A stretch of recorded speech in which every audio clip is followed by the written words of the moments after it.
के 1 बजने वाले हैं। वक्त है आपके सबसे पसंदीदा शो म्हारो राजस्थान का। आप सबके साथ मैं हूं प्रियंका राय और बुलेटिन की शुरुआत इस वक्त की बड़ी खबर से करेंगे। पेपर लीक मामले में जेडीए का एक्शन जारी है। रजनी विहार इलाके में जेडीए की टीम पहुंच चुकी है। मास्टरमाइंड भूपेंद्र सारण पर कार्रवाई की तैयारी की जा रही है। अवैध इमारत पर एक्शन को लेकर प्रवर्तन दस्ता पूरी तरह से तैयार है। तस्वीरें इस वक्त आपको दिखा रहे हैं जहां पर बुलडोजर समेत पूरा प्रवर्तन दस्ता मौजूद है।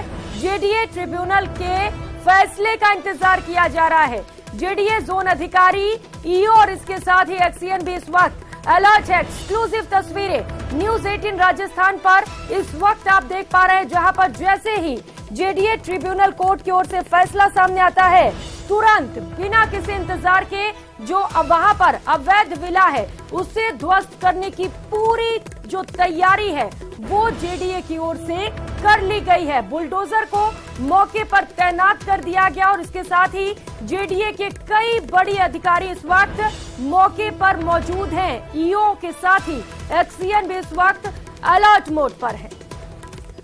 तो अब से कुछ ही समय में जो फैसला है वो सामने आने वाला है। सुनवाई पूरी कर ली गई है और अब सिर्फ इंतजार है सुरक्षित रखे गए फैसले के सामने आने का। ज्यादा जानकारी के साथ दो अलग अलग सहयोगी इस वक्त हमारे साथ जुड़ चुके हैं। रोशन शर्मा जो कि जेडीए ट्रिब्यूनल कोर्ट के बाहर लगातार मौजूद है, वो हमारे साथ जुड़ चुके हैं और इसके साथ ही महेश दाधीच जो कि सारण के घर से सीधे लाइव तस्वीरें हमें दिखाएंगे। सबसे पहले आपके पास आते हुए रोशन, क्योंकि बेहद अहम हो जाता है सबसे पहले फैसला सामने आना, अभी कितना वक्त लग सकता है इसमें?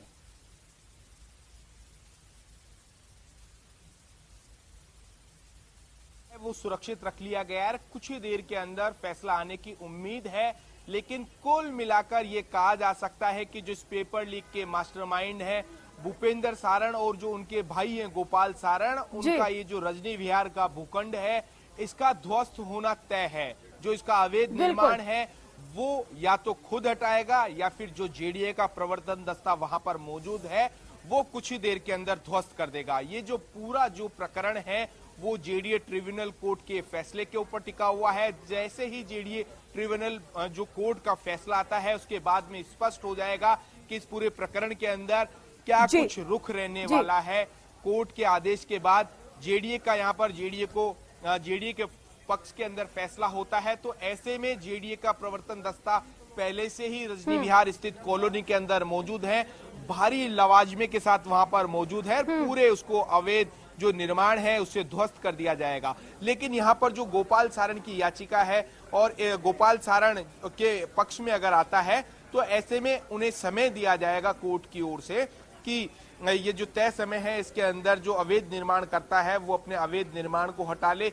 ये देखना ये होगा कि कोर्ट इस पूरे प्रकरण के बिल्कुल राकेश, कोर्ट का फैसला काफी ज्यादा महत्वपूर्ण हो जाता है। लेकिन कुल मिलाकर अगर देखा जाए तो ये जो आलीशान मकान करोड़ों रुपए खर्च कर बनाया गया है, जो अभ्यर्थियों की जिंदगी के साथ खिलवाड़ कर बनाया गया है, उसका ध्वस्त होना तय है। क्योंकि याचिका में भी यही कहा गया है कि हमें थोड़ा वक्त दिया जाए, जो सामान घर में पड़ा हुआ है उसे निकालने के लिए, और खुद से हम इस मकान को तोड़ देंगे। यानी कि कुल मिलाकर ध्वस्तीकरण यहाँ पर होना जरूरी बताया जा रहा है। और इसके साथ ही हमारे साथ महेश दाधीच लगातार भूपेंद्र सारण के घर से सीधे जुड़े हुए हैं।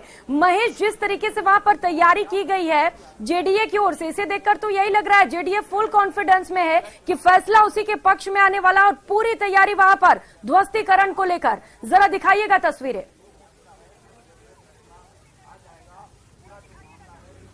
बिल्कुल, देखिए जेडीए जो है वो पूरी तरह से अपने आक्रामक अंदाज में यहाँ पर जो है वो दिखाई दे रहा है, क्योंकि जो तैयारियां उन्होंने की है वो यहाँ पर प्रवर्तन दस्ते की दिखाई दे रही है। बुलडोजर जो है वो यहाँ पर पहुंच चुके हैं, उसके साथ में प्रवर्तन दस्ते की जो टीमें हैं वो यहाँ पर पहुंच चुकी है। गली ये जो है भूपेंद्र सारण के मकान की गली है, जहां पर की नजदीक में ही जो दूसरी गली है जहां पर की पूर्व मेयर शील दाबाई का मकान भी है, और यहीं पर जो है ईओ और बाकी की जो पूरी टीम है प्रवर्तन दस्ते की वो यहाँ पर इंतजार कर रही है। कोई भी संकेत जेडीए ट्रिब्यूनल के निर्णय का यहाँ पर मिलता है और उसके साथ ही में जो कार्रवाई को अंजाम देने की बात है वो यहाँ पर त्वरित रूप से होगी। यानी कि जो सही निर्णय आता है उसमें कोई देरी यहाँ पर जो है वो किसी भी हाल में नहीं की जाएगी।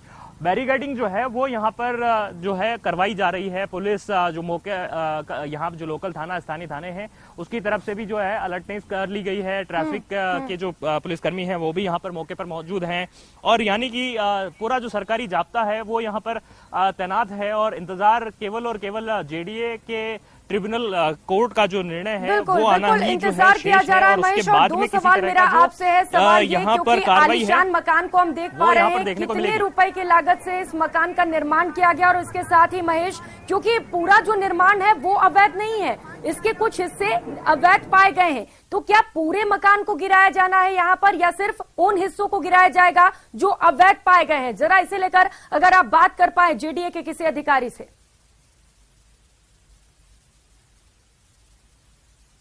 देखिए यहाँ पर मौके पर जेडीए के इस समय अधिकारी नहीं है, लेकिन जिस तरह से मैं ये भूपेंद्र सारण के मकान की गली के बाहर खड़ा हूँ क्योंकि आपको मैं तस्वीरें दिखाने के लिए पहुंचा हूँ कि यहाँ पर जो बैरिकेडिंग है वो यहाँ पर की जा रही है, दूसरे छोर पर भी बैरिकेडिंग की गई है।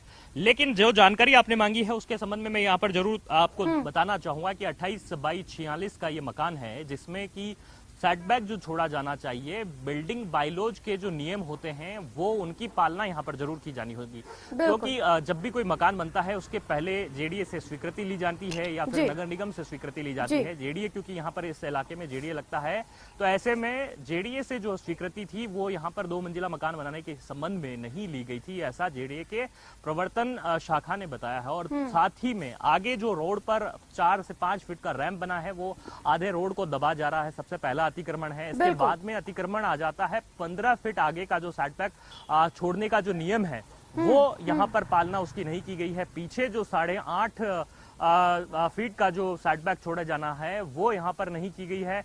तो ऐसे जो नियम है, जिन नियमों के अनुसार बिल्डिंग बायलॉज जो बने हुए हैं उनके नियमों की पालना जो है वो यहाँ पर नहीं की गई है। अतिक्रमी अगर ये कहता है कि वो अपने स्तर पर हटा सकता है तो ऐसे में जेडीए ने जो 10 तारीख को नोटिस जारी किया था 72 घंटे का वो यहाँ पर पूरा हो चुका है, क्योंकि जेडीए ने उन्हें समय दिया था कि वे अपनी स्तर पर इस अतिक्रमण को हटा लें, अपने सामान को वे खाली कर लें, लेकिन उनकी तरफ से यहाँ पर भी कोई जो हलचल है वो इसे लेकर के नहीं दिखाई दी है। अतिक्रमण कोचिंग जब तोड़ा गया था उस दरमियान में भी यही कहा गया था अतिक्रमणकारियों को कि वे अपने सामान को खाली कर लें, नहीं तो फिर जेडीए का बुलडोजर यहाँ पर चलेगा और उसके बाद में कुछ बचेगा नहीं, सब कुछ नेस्त नाबूद हो जाएगा। लेकिन वहां पर भी उनके कानों कोई जू नहीं रहेंगी। इस वजह से वहां पर अतिक्रमण जो है वो जेडीए ने अपने जो लोखंडा मशीन या पोकलैंड मशीन है, जेसीबी है, उनकी सहायता से पूरे जो जेडीए का प्रवर्तन दस्ता है जो ध्वस्त करने की कार्रवाई में माहिर माने जाते हैं वो पहुंचे और उन्होंने उस पूरी बहुमंजिला इमारत को नेस्त नाबूद कर दिया। उसमें वो तमाम जो वहां पर चेयर, टेबल, कुर्सी, जो भी फर्नीचर था, एसी, फ्रिज, जो तमाम जो चीजें वहां पर भी मौजूद थी वो तो कमर्शियल इमारत थी। तो ऐसे में वो भी जब नेस्त नाबूद हो गई, ध्वस्त हो गई, तो ऐसे में ये तो घर का जो है महत्वपूर्ण सामान भी रहता है इसमें, लेकिन इन्होंने भी यहाँ पर खाली करने को लेकर के कोई कार्रवाई यहाँ पर नहीं दिखाई है। मैं जो है यहाँ पर आपको जो हलचल हो रही है उसकी एक बार तस्वीर और दिखाना चाहूंगा कि जेडीए के जो अधिकारी हैं उनका यहाँ पर लगातार पहुंचने का जो सिलसिला है वो जारी है। एक्सीएन जो है वो यहाँ पर मौके पर पहुंच गई है और प्रवर्तन दस्ते के जो अधिकारी हैं वो यहाँ पर पहुंच रहे हैं। ये वो गली है जिसके अंदर यहाँ पर भूपेंद्र सारण का मकान है। चलते हुए कुछ लोगों से भी बात करने की कोशिश होगी हमारी, क्योंकि देखिए पड़ोसी जो है वो इस बात से चिंता में आ जाते हैं कि किस तरह से जो ये मकान ध्वस्त होगा तो ऐसे में उनके घरों को यहाँ पर जो है किसी तरह से डैमेज नहीं हो, इमारतें जो है उनकी सुरक्षित रहे, इस लिहाज से बेहद ज्यादा जरूरी हो जाता है कि उनके जो है माथे पर जो शिकन है वो भी कहीं न कहीं देखने को मिलती है, जो चिंता की लकीरें हैं वो भी यहाँ पर देखने को मिलती है। लोग बाहर आ चुके हैं और कुछ पलों में अब केवल और केवल कुछ समय का इंतजार जो है वो बाकी है। जेडीए ट्रिब्यूनल से जैसा ही कोई फैसला आता है, केवल अलर्ट टीम पर अलर्ट जो है वो टीम यहाँ पर है जेडीए की कि वो किस तरह से इस मकान को ध्वस्त करेगी। जो इलीगल मकान यहाँ पर बनाए गए हैं, जो कंस्ट्रक्शन इलीगल किया गया है कमोबेश, वो यहाँ पर किया जाएगा। कुछ लोग जो हैं वो यहाँ पर आप देख रहे हैं कि इस तरह से अभी चर्चा भी यही कर रहे हैं और बाहर निकल आए हैं कि बाहर के जो दूसरे जो घर हैं उनको यहाँ पर क्षति नहीं पहुंचे। मैं कुछ लोगों से बात करने की कोशिश करूंगा। क्या आप यही बोलना चाहेंगे कि जेडीए की जो टीम पहुंची अगर वो कार्रवाई करते तो बाकी के जो घर हैं उनको क्षति नहीं हो? अब क्षति तो नहीं होनी चाहिए, ये तो सावधानी रखनी पड़ेगी उन प्रशासन को भी, ब्यास पड़ोस में किसी को नुकसान नहीं हुआ, ये तो जिम्मेदारी प्रशासन की है। लेकिन आप लोग में किस बात की कोई चिंता है या फिर आप देखते हैं कि इस तरह की जो कार्रवाई है प्रशासन की कार्रवाई, इसमें हमारा क्या है? जैसे प्रशासन जो कार्रवाई कर रहा है अपने हिसाब से कर रहे हैं, जो इलीगल मकान बने हैं वो बिल्डिंग बायलॉज का तो आधा जो पूरी इलीगल बसा हुआ है। तो इस वाली कार्रवाई में आप क्या देखते, क्या कारण रहा होगा? कारण तो जो प्रशासन को उचित लग रहा है वो कर रहे हैं। प्रशासन को जो उचित लग रहा है वो कर रहा है, लेकिन आप यहाँ स्थानीय निवासी हैं, आप लोग यहाँ रहते हैं, तो फिर आप लोग के मन में इस समय में क्या चल रहा है? हमें क्या चल रहा है इसमें, हमारा ऐसा कोई रोल ही नहीं है इसमें। नहीं, आपके रोल की बात नहीं कर रहा हूँ मैं, आमजन के मन में इस समय में क्या आक्रोश है, किस तरह बच्चों के साथ कुछ गलत हुआ है तो उसके प्रति तो है ही है, पर ऐसा नहीं होना चाहिए था। सरकार को बहुत पहले सोचना चाहिए था इसके बारे में। घर तोड़ना ये तो ठीक है, वो प्रशासन करता है, लेकिन इससे पहले कदम उठाते तो कितने बच्चों के साथ खिलवाड़ नहीं होता।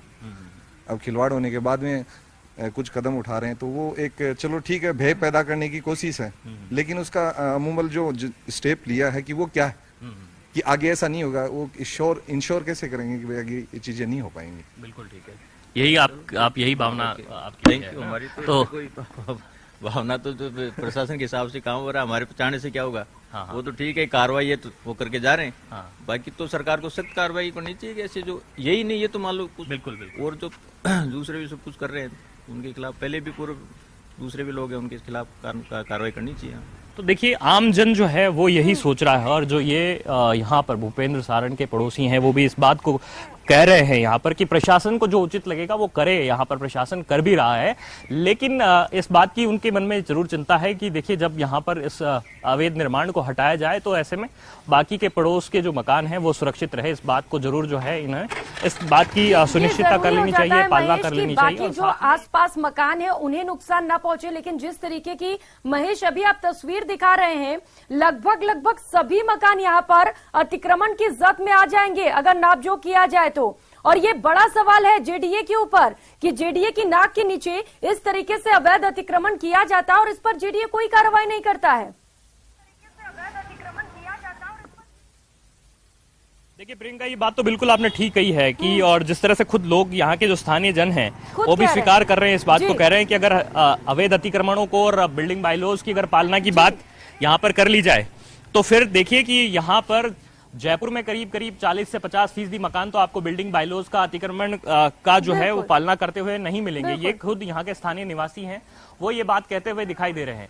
लेकिन आपको ये बात भी बता देना चाहूंगा कि इस मामले में जो कार्रवाई की जा रही है वो कार्रवाई नकल विरोधी कानून के तहत तो है नहीं, क्योंकि नकल विरोधी कानून में कहा जरूर गया था कि जो संपत्ति है उसको यहाँ पर सरकार अपने कब्जे में ले लेगी और उसके बाद में चाहे तो बुलडोजर भी चलाए। लेकिन ये केवल और केवल जेडीए जो है वो आज बिल्डिंग बायलॉज के नियमों की पालना को लेकर के पहुंचा हुआ है, क्योंकि आरोपी मास्टरमाइंड कहा जा रहा है। आरोपी पर आरोप है कि उसने विद्यार्थियों के, अभ्यर्थियों के सपनों को बेच डाला है, और यही वजह है कि यहाँ पर जेडीए पहुंचा है आनन फानन में कार्रवाई को लेकर के। बिल्कुल ठीक, आपने ये भी सवाल खड़ा किया है कि क्या जेडीए बाकी के उन बिल्कुल महेश, और ये बड़ी बात हो जाती है क्योंकि एक और तो जेडीए ये कह रहा है क्योंकि यहाँ पर अतिक्रमण है इस वजह से यहाँ पर कार्रवाई की जा रही है, पेपर लीक से इसको जोड़कर नहीं देखा जा सकता। और अगर ऐसा है तो जो बाकी घर पे वहां पर मौजूद है आखिर उन पर कार्रवाई क्यों नहीं हो रही है। मैं फिर से आऊंगी महेश आपके पास, लगातार रोशन शर्मा हमारे साथ जुड़े हुए हैं।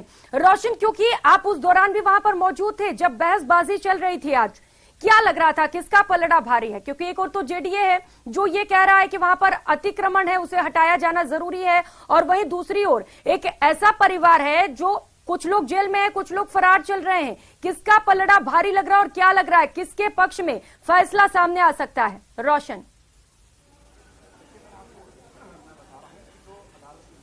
देखिए, कल भी इस पूरे मामले के अंदर काफी लंबी बहस हुई थी। उसके बाद में जेडीए ट्रिब्यूनल कोर्ट ने एक दिन का स्टे दिया था और जेडीए को इस बात के लिए पाबंद किया था कि जब तक इस पूरे मामले के अंदर सुनवाई नहीं होती है तब तक जेडीए किसी भी प्रकार की कार्रवाई नहीं करेगा। कुल मिलाकर इस पूरे प्रकरण के अंदर कल जो अवैध निर्माणकर्ता का जो पक्ष है, जो इनके जो लॉयर है, उनका पक्ष भारी रहा और पूरी तरीके से बड़ी लंबी चौड़ी इनके जो फौज इन्होंने एडवोकेट्स की यहाँ पर खड़ी की। जो अणची देवी है, इंद्रबाला है उनकी ओर से याचिका लगाई गई, जो सलाखों के पीछे है, जेल के अंदर मौजूद है, वहां से एक याचिका साइन होकर आती है, वो जेडीए ट्रिब्यूनल कोर्ट के अंदर लगती है। वहीं जो दूसरा आरोपी जो फरार चल रहा है, जो अभी तक पुलिस की गिरफ्त से दूर है, जो पुलिस सिस्टम को जानता है, वो जो पुलिस का एसआई रहा है इस पूरे प्रकरण के अंदर, वो दोषी है, वो उन काले कारनामों के अंदर मौजूद है। फर्जी डिग्री से बनाने को लेकर पेपर लीक मामले के अंदर जो गोपाल सारण जो फरार चल रहा है,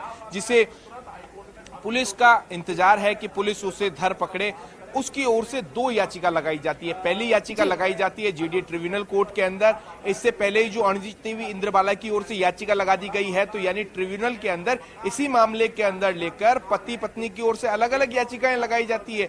वहीं जो तीसरी याचिका लगाई गई हाई कोर्ट के अंदर लगाई गई, वो भी इसी मामले को लेकर लगाई गई कि इस पूरे प्रकरण को लेकर क्यों ना हाई कोर्ट के अंदर सुनवाई की जाए। और इस तरीके का इनपुट मिल रहा है कि जो गोपाल सारण की ओर से पैरवी करने के लिए जोधपुर हाई कोर्ट तक से यहाँ पर जो जयपुर हाई कोर्ट के अंदर लॉयर आए हैं, कुल मिलाकर एक लंबी चौड़ी मतलब कि कह सकते हैं कि जो एडवोकेट्स की टीम लगा रखी है गोपाल सारण ने इस पूरे मामले को लेकर, आप अंदाजा लगा सकते हैं कि किस तरीके से यहाँ पर जो पूरा मामला हाई प्रोफाइल बना हुआ है। कुल मिलाकर जो अवैध निर्माण करता है गोपाल सारण है, उसकी ओर से जो लॉयर थे वो कहीं ना कहीं जो जेडीए के जो पैनल लॉयर हैं उनके ऊपर भारी पड़े। इसके बाद में मुख्य नियंत्रक प्रवर्तक रघुवीर सैनी ने अपनी पूरी टीम के साथ मीटिंग कर ये स्पष्ट किया है कि जो हाई कोर्ट के जेडीए के जो पैनल लॉयर हैं अमित कुड़ी, वो आएंगे इस पूरे मामले के अंदर, उनकी देखरेख में पैरवी की जाएगी। आज अमित कुड़ी सुबह से यहाँ पर मौजूद थे, जो खुद मुख्य नियंत्रक प्रवर्तक रघुवीर सैनी सुबह से ही जेडीए ट्रिब्यूनल कोर्ट के अंदर मौजूद थे। लंबी चौड़ी यहाँ पर अफसरों की फोर्स थी।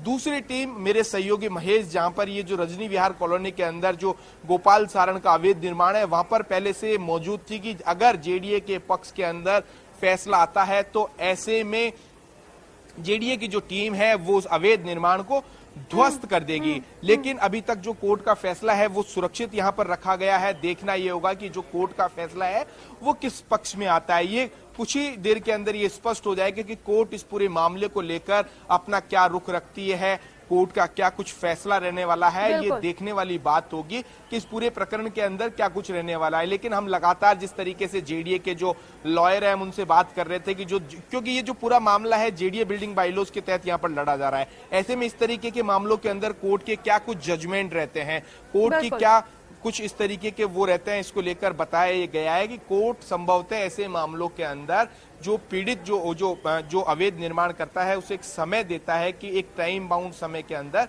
वो अवैध निर्माण हटा ले। ये पक्ष इस वजह से भी मजबूत होता है कि जो अवैध निर्माण करता है, वकील ने ये खुद कहा है कोर्ट के अंदर कि उसे समय दिया जाए, वो अपने अवैध निर्माण को खुद अपने स्तर के ऊपर हटा लेगा, क्योंकि उसका जो सामान है, बेशकीमती सामान है, वो वहां पर मौजूद है। क्योंकि ये जो पूरा निर्माण अवैध नहीं है, जो कुछ हिस्सा है जो बिल्डिंग बाइलॉज का जो वायलेशन है उसके तहत कुछ हिस्सा अवैध है, ऐसे में कुछ हिस्से को हटाना है। तो ऐसे में जो अवैध निर्माण करता है उसे समय दिया जाए एक टाइम बाउंड के लिए। लेकिन दूसरा बड़ा सवाल ये भी खड़ा होता है कि जो अवैध निर्माण करता है, जो इस पूरे पेपर लीक के अंदर जो आरोपी जो गोपाल सारण है, भूपेंद्र सारण है, वो फरार चल रहे हैं। उनकी जो पत्नियां हैं दोनों की, वो सलाखों के पीछे मौजूद है। उनकी जो गर्लफ्रेंड है वो जेल के अंदर मौजूद है। ऐसे में इस पूरे इस अवैध निर्माण को हटाएगा कौन, ये भी एक बड़ा सवाल खड़ा यहाँ पर ये होता है कि ये क्या जो एडवोकेट इनकी ओर से उनकी तरफ से ये निर्माण हटवाया जाएगा या और इनके कोई रिश्तेदार वगैरह ये रहते हैं। इस बीच में मेरे सहयोगी यहाँ पर जो बता रहे थे कि ऐसी भी जो करनी विहार जो पुलिस है उसे भी गोपाल सारण की तलाश यहाँ पर है। करनी विहार पुलिस के पास इस संबंध में उनके पास वारंट है। ऐसे में अगर गोपाल सारण मिलता है कहीं पर भी तो पुलिस ये चाहेगी कि गोपाल सारण को इन मामलों के अंदर अरेस्ट किया जाए। यानी जयपुर जो विकास प्राधिकरण की जो एनफोर्समेंट विंग है वो उसके मकान को ध्वस्त करना चाहती है। जो जयपुर पुलिस, उदयपुर पुलिस को अभी तक ये जो आरोपी है इस पेपर लीक के मुख्य सरगना है उनकी तलाश है, लेकिन पुलिस की गिरफ्त से अभी तक दूर है। ऐसे में जेडीए को यहाँ